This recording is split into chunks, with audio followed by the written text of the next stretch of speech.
Well, school's back in session for thousands of students in Milwaukee. Health officials now say schools that closed because of the H1N1 or swine flu virus can stay open because the strain is much more mild than it initially seemed. Fox's Jake Miller joins us live from Hamilton High School, one of the schools to reopen. Good morning, Jake.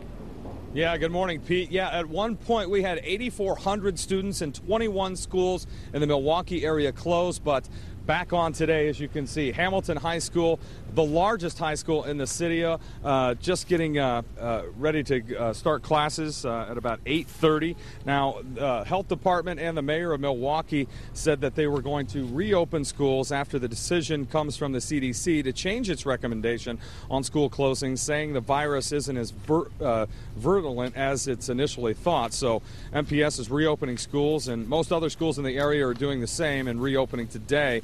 Of the more than 90 probable cases in Milwaukee, only a handful required hospital treatment.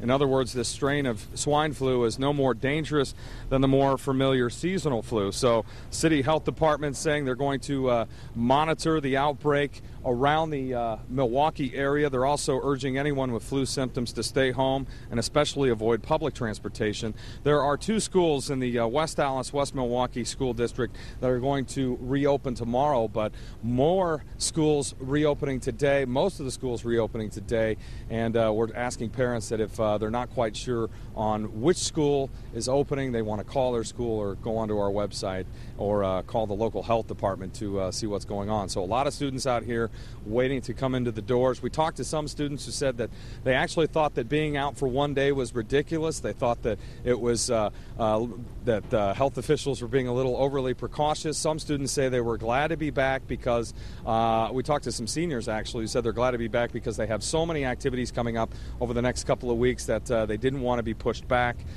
with these activities. So kind of mixed emotions about who wants to come back and who wants to have some more time off. But it looks like the swine flu, for the most part, is coming to a close here, but health officials definitely keeping an eye out, Pete. Yeah. Well, that's the good news that they're back at school. And as you said, Hamilton High School just closed for one day. Some of the other schools were closed for 3, 4, 5 days, right? Yeah, that's right. We had more that were closed. The daycare, actually yesterday, was the first daycare to close.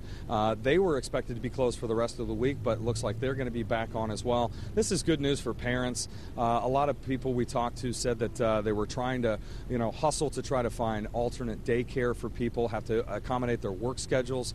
So this definitely had a trickle-down effect, but it looks like it's coming to a close now. Yeah. All right, thanks, Jake. Thank you, Pete.